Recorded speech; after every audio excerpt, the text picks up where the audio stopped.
నమస్తే, welcome to special drive. నేను మమత. Right, America చైనాల మధ్య వైరం ముదిరింది.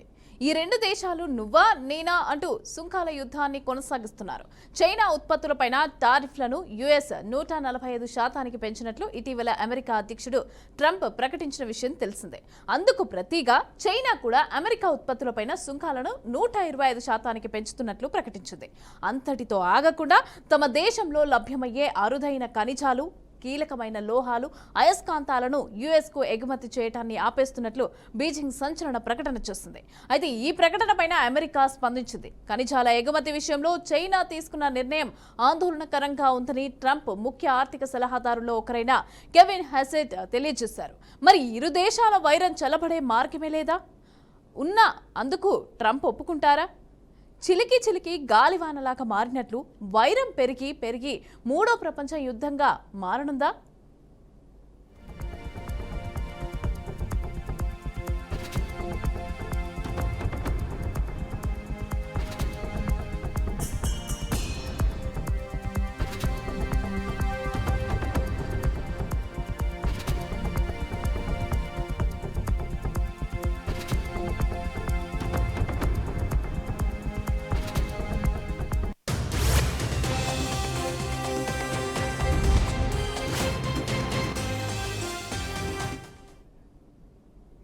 టెక్నాలజీ, ఎలక్ట్రానిక్ పరికరాల తయారీ రంగంలో ఈ ఖనిజాల అవసరం ఎక్కువగా ఉందన్నారు. డ్రాగన్ నిర్ణయం వల్ల పశ్చిమ దేశాల్లో ఆయుధాలు, ఎలక్ట్రానిక్స్, ఆటోమొబైల్స్, ఏరోస్పేస్ తయారీ, సెమీకండక్టర్లు కంపెనీలకి సమస్యలు ఎదురయ్యే అవకాశం ఉందన్నారు. ఈ అంశాన్ని నిశితంగా పరిశీలిస్తున్నామని, వీటిపైన డ్రాగన్తో చర్చలు జరిపే అవకాశం ఉందని తెలిపారు. అయితే ట్రంప్ విధించిన టారిఫ్ల వల్ల 100% మాంద్యం వస్తుందని తామేమీ అనుకోవట్లేదని అన్నారు. ప్రపంచవ్యాప్తంగా ఉత్పత్తి అవుతున్న అరుదైన ఖనిజాల్లో దాదాపు 90% చైనా నుంచే వెళ్తున్నాయి. తాజాగా బీజింగ్ చేపట్టిన చర్యల ప్రభావం కేవలం అమెరికా వరకే పరిమితం కాదు, అన్ని దేశాలపైన ఉండనుంది. తొలుత చైనా ఉత్పత్తులపైన టారిఫ్లను ట్రంప్ 54% పెంచడంతో కీలక విడిభాగాల ఎగుమతులను చైనా ఆపేసింది.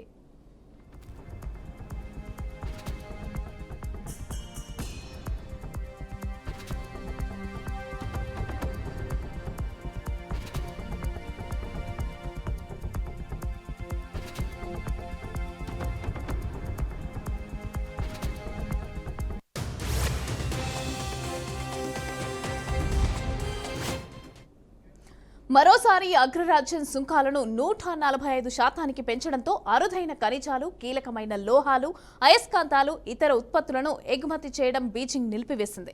దీంతో పాటు ఎక్స్పోర్ట్ లైసెన్స్లను కూడా పరిమితం చేసే అవకాశాలు కూడా ఉన్నాయి. అమెరికాలోని లాక్హీడ్ మార్టిన్, టెస్లా, యాపిల్ వంటి సంస్థలు కూడా చాలా ముడి పదార్థాల కోసం బీజింగ్ పైనే ఆధారపడుతున్నాయి. అమెరికా ప్రభుత్వం వద్ద రేర్ ఎర్త్ మినరల్స్ నిల్వలు ఉన్నప్పటికీ ఇప్పటికే ఎక్కువగా ఉన్నాయి. కానీ తమ డిఫెన్స్ కాంట్రాక్టర్లకు సరఫరా చేయడానికి మాత్రం ఇవి సరిపోవు. దీంతో అమెరికా ప్రభుత్వం చైనా చర్యలపైన ఆందోళన వ్యక్తం చేస్తోంది. అయితే సుంకాల విషయంలో చైనాతో పలు కీలక ఒప్పందాలు కుదుర్చుకునే అవకాశం ఉన్నట్లు యుఎస్ ట్రెజరీ కార్యదర్శి స్కాట్ బేసెంట్ ఓ ప్రకటనలో తెలిపారు.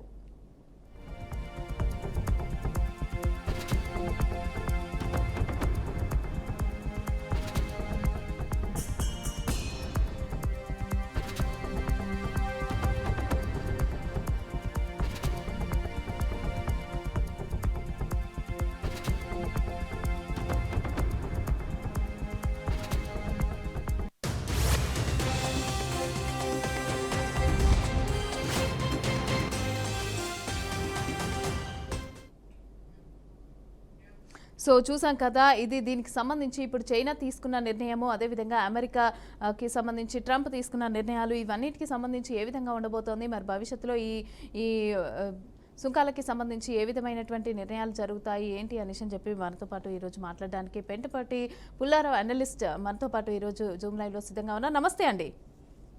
నమస్కారం. ఇప్పుడు మనం చూసుకుంటే ఇప్పుడు చైనా అదేవిధంగా అమెరికా ఈ సుంకాల యుద్ధం వల్ల ఏమైనా అంటే గ్లోబల్ ఎకానమీ పైన ఏమైనా ఇబ్బంది పడే అవకాశం ఉందంటారా, ప్రభావం పడే అవకాశం ఉందంటారా? పూర్తిగా పడేది. హలో, ఎస్ చెప్పండి. కనపడుతుందండి? వినిపిస్తుంది, చెప్పండి. ఫేస్ కూడా కనపడుతుందా? కనిపించట్లేదండి, కనిపించట్లేదు. Okay, 1 minute, 1 minute. I'll put on another machine. Off check. Yeah yeah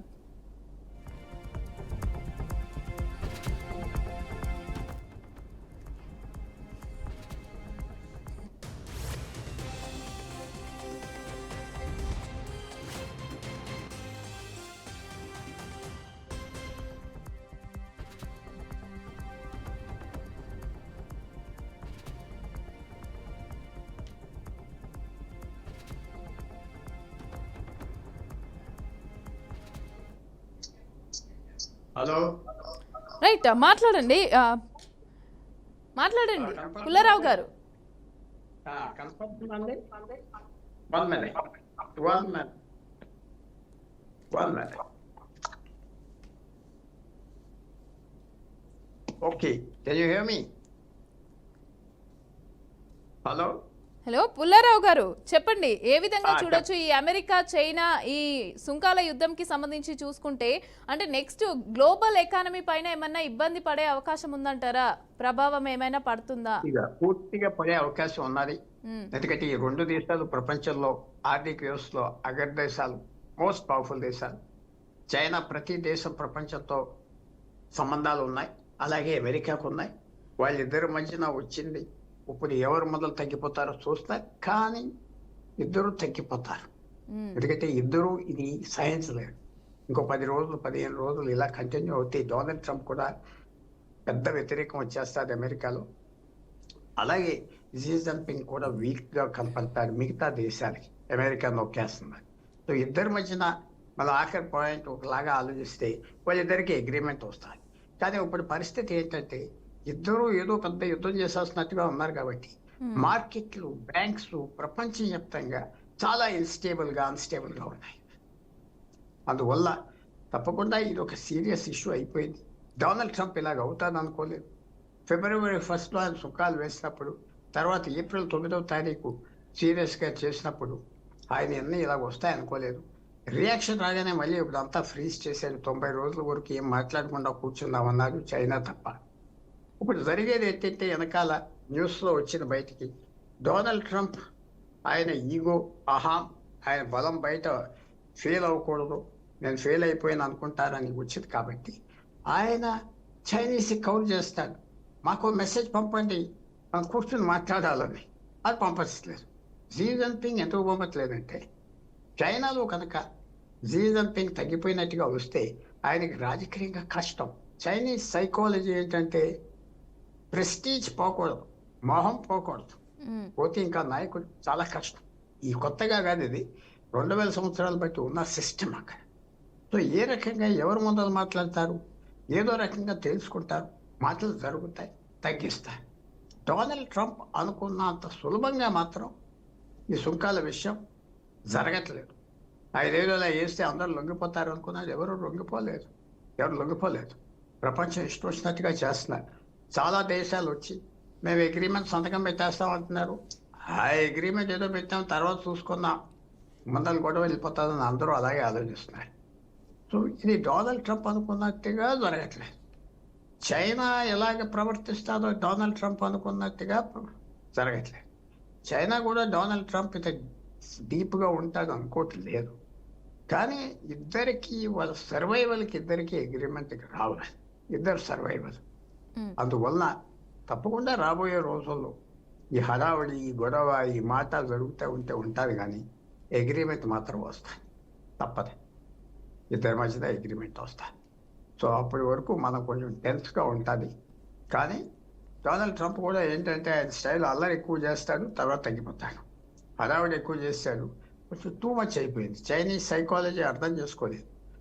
బయట అన్న మాటలు ఉట్టినని అనుకుంటే చైనీస్ తీసుకోరు అలాగే. తర్వాత చైనా కూడా చాలా బలంగా ఉన్నది కదా. అమెరికా చాలా అప్పులో ఉన్నారు చైనాకి. చైనా అమెరికా లేకపోతే మాకు లెక్కలేదు అంటుంది.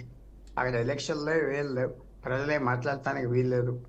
అందువల్ల జీ జిన్పింగ్ చైనీస్ నాయకుడు కూడా చాలా స్టిఫ్గా ఉన్నారు, ఎందుకంటే తగ్గటానికి వీలు లేదు. సో మనం చూస్తాం, కొద్ది రోజుల్లో ఇద్దరు కలుస్తారు, ఇద్దరు సెటిల్ చేసుకుంటారు, తప్పకుండా చేస్తారు. ఒకవేళ సెటిల్ అవ్వకపోతే, ఎందుకంటే అవ్వకపోతే ఛాన్సెస్ లేవు, కానీ అవ్వకపోతే చైనా ఏం చేస్తుందంటే ఒకటి అమెరికా అమ్మే సామాను మిగతా దేశాలకు అమ్మటానికి ప్రయత్నం చేస్తారు. ముఖ్యంగా స్టీలు, అల్యూమినియం అవన్నీ అమ్మటానికి ప్రయత్నం చేస్తారు. తర్వాత అమెరికా కూడా చైనా లేకపోతే పని జరగదు. సెల్ ఫోన్స్, ల్యాప్టాప్స్, దాంట్లో రేర్ మినరల్స్ వాటికి ఎగ్జామ్షన్ ఇచ్చే డొనాల్డ్ ట్రంప్. ఈ గొడవల్లో కూడా వాళ్ళ మీద ట్యాక్సులు తీసేశారు, లేకపోతే అమెరికా కూలిపోతుంది. అమెరికా దగ్గర కొనే శక్తి ఉన్నది, కానీ ఫ్యాక్టరీలు లేవు, ఇతర దేశాల నుంచి రావాలి. ఈవేళ అమెరికాకి స్టీల్ ఇండస్ట్రీ, షిప్ బిల్డింగ్ వాళ్ళు కట్టేది ఏం లేదు. ఒకనప్పుడు అమెరికా డామినేట్ చేసేది car industry, steel industry, ship building, ఇలాంటి పెద్ద ఇండస్ట్రీస్, మినరల్స్ మెటల్. ఇప్పుడు అయ్యేం లేవు, మూసేశారు. అది చైనాకి షిఫ్ట్ అయిపోయింది, ఇతర దేశాలకు వెళ్ళిపోయింది. అమెరికా ఎలా డామినేట్ చేస్తుందంటే టెక్నాలజీ కంపెనీల్లో పూర్తి డామినేషన్ ఉంది, అది అమెరికాకి ప్రపంచమైన. ఎంటర్టైన్మెంట్లో పూర్తి డామినేషన్ ఉంది. అలాగే కొన్ని విషయాల్లో వాళ్ళు కూడా అమెరికా రాకెట్ సైన్స్ అలాంటి వాటిలో ఏవియేషన్, ఏ విమానం అమ్మినా ప్రపంచంలో 100 విమానాలు అమ్మితే దాదాపు 80 అమెరికాలో తయారు చేసినవి ఉంటాయి. So aviation, technology, entertainment, space, consumer goods, అన్నిటికంటే ముఖ్యమైన బలం అమెరికాకి ఏంటంటే అమెరికన్ డాలర్ రిజర్వ్ కరెన్సీగా వాడతారు ప్రపంచం. రిజర్వ్ కరెన్సీ అంటే అమెరికన్ డాలర్ ద్వారానే మనం ఇతర దేశాలతో ట్రేడ్ చేస్తాం, వ్యాపారం చేస్తాం. చైనా అంటే నుంచి ఇప్పుడు మనం మీరు ఏమైనా కొనుక్కోవాలంటే డాలర్లో కొనుక్కో. సో అందువల్ల అమెరికాకి మెయిన్ బలం వాళ్ళ కరెన్సీ డాలర్. అందరూ వాడాలి, వాడకపోతే ఇంట్లో పెట్టుకుంటాం. సో పెద్ద అడ్వాంటేజ్ అమెరికాకి మాత్రం ఆ డాలర్ వల్ల ఉన్నది. ఇవన్నీ చూస్తే అమెరికా కూడా అగ్రిమెంట్ ఎందుకు చూస్తుందంటే కొన్ని ప్రాబ్లమ్స్ వచ్చేస్తున్నాయి, అక్కడ ధరలు పెరిగిపోతున్నాయి, అక్కడ స్టాక్ మార్కెట్స్ పడిపోతున్నాయి. ధనవంతులందరూ ఎవరు ట్రంప్ను సపోర్ట్ చేశారో వ్యతిరేకం అయిపోతున్నారు. సో అన్నీ ఒక మంచి పరిస్థితి వచ్చింది. ఇద్దరు అగ్రిమెంట్కి ప్రపంచవ్యాప్తంగా అగ్రిమెంట్కి వచ్చేది కూడా ఉన్నది. రైట్. ఈ విధంగా చూసుకుంటే అంటే చైనా అంటే ఒక రేర్ ఎర్త్ మినరల్స్ కావచ్చు, ఇటు చూసుకుంటే కొన్ని విడి భాగాలు కూడా అవన్నీ కూడా అన్ని ఇబ్బంది పడే అవకాశం ఉందంటారా అమెరికాకి సంబంధించి చూసుకుంటే? అంటే దీనివల్ల ఇంకా పక్కన దేశాలు కూడా ఇబ్బంది పడే అవకాశం ఉందంటారా సుంకాల విషయంలో కావచ్చు ఈ రెండు దేశాల వల్ల? ఎందుకంటే ఇప్పుడు అమెరికాతో వ్యాపారం చేసేవాళ్ళు డైరెక్ట్గా అగ్రిమెంట్స్కి వస్తారు. మన భారతదేశం మనం డైరెక్ట్గా అగ్రిమెంట్స్కి వస్తాం. మనకి అమెరికాతో ఏదో సెటిల్ చేసుకుని వెళ్ళిపోవాలి, గొడవ ఎందుకని. సో చైనా ఇంపాక్ట్ అందరూ భయం. ఒక రకంగా భారతదేశానికి చైనా ఇబ్బందుల్లో పడటం కూడా మంచిదే. మనకి 60 సంవత్సరాలు బట్టి ఒక పెద్ద విరోధిగా ఉండి పాకిస్తాన్ పెంచి, పాకిస్తాన్ రెచ్చగొట్టి, మేపి మన మీద తోస్తుంది. మనకేం నష్టం లేదు. ఇంకో చిన్న విషయం మీరు చూసుంటారు, ఈ ఆయిల్ చమురు ధరలు ఇంటర్నేషనల్గా పడిపోయినాయి కదా, ఇంకా రేపు ఇంకా పడిపోయే పరిస్థితి వచ్చింది కదా, డిమాండ్ పడిపోయింది కదా, చైనా అమెరికా వాడరని. సో భారతదేశానికి పెద్ద లాభం వచ్చింది. భారతదేశానికి ఎప్పుడైతే చమురు ధర పడిపోతుందో ఇక ఏ ఉండినా లేకపోయినా మనకి అంత లాభం. రష్యా యుక్రెయిన్ యుద్ధం చేసుకున్నారు, ఆయిల్ ధర పడిపోయింది, రష్యా మనకి చౌకగా అమ్మింది. ఇప్పుడు ఒకవేళ ఇరాన్ అమెరికా అగ్రిమెంట్కి వస్తే ఇరాన్ నుంచి చమురు మనకి చీప్గా వస్తుంది. ఎందుకంటే మనకి వాళ్ళకి 500-1000 మైళ్ళ దూరంలో ఉన్నది ఇరాన్ ఆయిల్, ఎక్కడి నుంచో తేవక్కర్లేదు రష్యా నుంచి. సో ఏది చూసినా భారతదేశానికి పెద్ద నష్టం కనపడట్లేదు. యుద్ధం జరుగుతూ ఉంటే టారిఫ్ యుద్ధం, సుంకాల యుద్ధం అమెరికా చైనా మధ్యలో భారతదేశానికి నష్టమేం లేదు. భారతదేశానికి సహించుకోగలదు, చేసుకోగలదు, ముందరికి వెళ్ళిపోగలదు. యుద్ధం జరగకుండా ఉండినా మనకి పెద్ద బాధ లేదు. ముఖ్యంగా ఏంటంటే భారతదేశం చూసుకోవాల్సింది, రోజు రోజు చైనా అడ్వాన్స్ అయిపోయింది టెక్నాలజీ.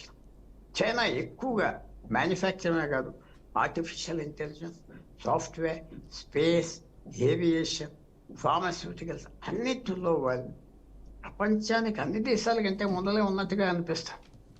భారతదేశం మన మీద అసెంబ్లీ చేసి బ్రతకటం, ఏదో మన మనుషులను ఎక్స్పోర్ట్ చేసి బ్రతకటం అలాగే జరుగుతూ ఉన్నది. అది మనం చైనాని చూసి కొంచెం మార్చుకునే విధానాలు కూడా తెచ్చుకోవాలి. అది చేయగలవా? మన సిస్టమ్ ఒప్పుకుంటుందా అంటే నాకు అది కనపడట్లేదు.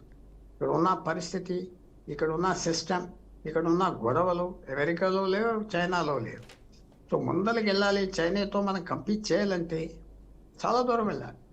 ఒక చైనా హార్బర్ చూస్తే భారతదేశంలో ఎన్ని హార్బర్స్ కలిపినా అంత ఉంటుంది. ఒక car factory, electric car factory China కట్టారు. శాన్ ఫ్రాన్సిస్కో అంత పెద్ద కార్ ఫ్యాక్టరీ. మొత్తం ఎలక్ట్రిక్ కార్స్ ప్రపంచానికి సప్లై చేయడానికి చైనా రెడీ అయిపోయింది. మొత్తం సోలార్ ఎనర్జీ అంతా చైనాయే చేస్తుంది కదా, ప్రపంచవ్యాప్తంగా చైనాయే చేస్తుంది. అమెరికా సోలార్ ఎనర్జీ పెట్టాలంటే చైనా నుంచి తేవాలి. సో చైనా మనకంటే చాలా అడ్వాన్స్డ్ అయిపోయింది. మన స్నేహితుడు కాదు, మనకి చాలా వ్యతిరేకం చైనాతో. మన పక్కన ఉండటం చైనాకి ఇష్టం లేదు. సో మనం ఈ యుద్ధం మనకేం నష్టం లేదు. చైనా మీద ఏమన్నా దెబ్బ కొడుతుందా అమెరికా అంటే ఇప్పుడు వరకు కొట్టలేదు. కొడితే మనకి లాభం. ఒక ఆర్థిక వ్యవస్థే కాదు కదా, మనకి వాళ్ళకి 3,000 2,500 మైళ్ళు సరిహద్దు ఉన్నది చైనాకి మనకి. ఎన్నో గొడవలు దొరుకుతూ ఉన్నాయి. గొడవల మధ్యన మనం వాళ్ళతో వ్యాపారం చేస్తున్నాం. మనకి అందరికంటే పెద్ద పార్ట్నర్ చైనా. అంటే పుల్లారావు ఇలా గారు, ఉండగా చెప్పండి. ఇప్పుడు మనం చూసుకుంటే అంటే ఈ రెండు దేశాలు నువ్వా నేనా అన్నట్టయితే ఫైట్ చేసుకుంటున్నాయి, ఇదంతా ఓకే, దీనివల్ల మనకి భారత్కి ఎలాంటి నష్టం లేదు అని మీరు అంటున్నారు, కరెక్టే. బట్ చైనాలో ఈ పోలీసులకి సంబంధించి చూసుకుంటే వాళ్ళు కొన్ని వ్యాఖ్యలు చేశారు. అంటే చైనా ఇప్పుడు అమెరికా మా పైన సైబర్ దాడులకు పాల్పడుతోంది అనేసి అని. దీనికి సంబంధించి ఎలాంటి క్లారిటీ అయితే ఇవ్వలేదు, బట్ పాల్పడుతుంది అంటూ కూడా పోలీసులు మాట్లాడడం జరిగింది, వ్యాఖ్యలు చేయడం జరిగింది. అంటే ఏ విధంగా చూడొచ్చు? అంటే దీన్ని అమెరికా ఏ విధంగా మరి ఒప్పుకుంటుందా? ఒకసారి రిపీట్ చేయండి దయచేసి. ఇప్పుడు సైబర్ దాడులకు సంబంధించి చైనా పోలీసులు కొన్ని వ్యాఖ్యలు చేశారు. సో దాన్ని అమెరికా ఏ విధంగా చూడొచ్చు అంటారు? అంటే ఒకటి, ఇప్పుడు సైబర్ వార్ అనేది కంటిన్యూ అయింది. వీళ్ళు ఎలిమెంట్ చేస్తున్నారు, వాళ్ళు ఎలిమెంట్ చేస్తున్నారు. అమెరికా కూడా పూర్తిగా తెలిసింది. అమెరికాకి యూరోప్ ఏంటంటే చైనా చాలా ప్రమాదమైన శత్రువు అయిపోయింది. నిజంగా చెప్పుకోవాలంటే ఓవర్టేక్ చేసేసింది అమెరికాని యూరోప్. సైబర్ వార్ఫేర్లో అడ్వాన్స్గా ఉన్నాయి, రాకెటరీలో అడ్వాన్స్గా ఉన్నాయి, శాటిలైట్స్లో అడ్వాన్స్గా ఉన్నాయి. సో ఇది వాళ్ళు ఎంతవరకు తీసుకెళ్తారు చైనా అంటే చెప్పలేం. అమెరికా కూడా శక్తి ఉన్నది, వాళ్ళు కూడా చేయొచ్చు. కానీ ఆ డిసిప్లిన్, ఆ పట్టుదల చైనీస్కి ఒక డిక్టేటర్షిప్ ఉన్నది వీళ్ళకి లేదు. తర్వాత చైనీస్ పీపుల్ కూడా టెంపర్మెంట్ వేరు, అది కూడా మీకు చెప్పాలి. ఎందుకంటే ఏదో చైనీస్ మషీన్స్ అని కాదు, ఇంత గొప్పగా పైకి వచ్చేసారంటే చైనీస్ చరిత్ర, వాళ్ళ తత్వం కూడా. వాళ్ళు మొత్తం దేశం 140 కోట్ల మంది ఉంటే అందరూ ఒకే భాష మాట్లాడతారు. అందరికీ ఒకే భాష, ఒకే రేస్ కూడా. ఇవన్నీ అడ్వాంటేజెస్ చైనాకు ఉన్నాయి. మీరు సైబర్ మీద వెళ్ళారు, సైబర్ సెక్యూరిటీ మీద, అది తప్పకుండా ఇంకా రాబోయే రోజుల్లో ఎంతవరకు వెళ్తారో మనకు చెప్పలేం. అమెరికా చైనా మీద ఇప్పుడు ఇద్దరు సంతకాలు పెట్టినా వాళ్ళిద్దరి మధ్యన పీస్ మాత్రం ఉండదు. చైనా అమెరికా నమ్మదు, అమెరికా చైనా నమ్మట్లేదు. ఇప్పుడు టెంపరీగా ఇది ఎలా దాటుకోవాలి అనుకోని గంటం అయిపోయిందని ట్రంప్ ఆలోచిస్తున్నారు. కాబట్టి దాని మీదే ఏదో సెటిల్మెంట్ వస్తాయి, కానీ చాలా టెంపరీ సెటిల్మెంట్. సో ఇప్పుడు ఈ రెండు దేశాల మధ్య ఇవన్నీ పక్కన పెట్టేసి, అంటే ఇతర దేశాలకి సంబంధించి, మిగతా దేశాలకు సంబంధించి ఆలోచించి అయినా వీళ్ళిద్దరూ అంటే అమెరికా చైనా ఇదంతా కూడా పక్కన పెట్టి మాట్లాడి ఈ వార్ అనేది జరగకుండా, ఇదంతా కంటిన్యూ అవ్వకుండా శాంతింపజేసే అవకాశాలు ఉన్నాయంటారా? అనుకోవచ్చా? 100% ఉన్నాయి. ఎందుకంటే ఇద్దరు ఎన్నో రోజులు ఇలా దెబ్బలాడలేరు. ఆల్రెడీ వాళ్ళు సామాన్లు ఎగుమతి అవ్వట్లేదు. అమెరికాకు అవసరం వచ్చిన సామాన్లు ఎగుమతి అవ్వట్లేదు, చైనాకు కావాల్సినవి అవ్వట్లేదు. చైనా ఫ్యాక్టరీలన్నీ నిండిపోయినాయి. సో తొందరగా సెటిల్ చేసుకుంటారు, తొందరగా. అంటే రేపు నైట్ స్టేట్మెంట్ వస్తుందో రావచ్చు, ఇవాళ నైటే రావచ్చు. ఇదే ఆగే పరిస్థితిలో లేరు అమెరికాకి ఏంటంటే 90 దేశాలు 100 దేశాలతో సుంకాలు యుద్ధం చేస్తుంది. అందరితో అగ్రిమెంట్కి వచ్చి చైనాతో రాకపోతే మాత్రం ఫెయిలియర్ అయిపోయినట్లే. చైనాతో అగ్రిమెంట్కి రావాలి. చైనా ఇంత మొండిగా ఉంటుందని అమెరికా క్యాలిక్యులేట్ చేయలేదు. లొంగిపోతుంది అనుకున్నాడు, లొంగిపోలేదు. అనుకోని సప్రయర్.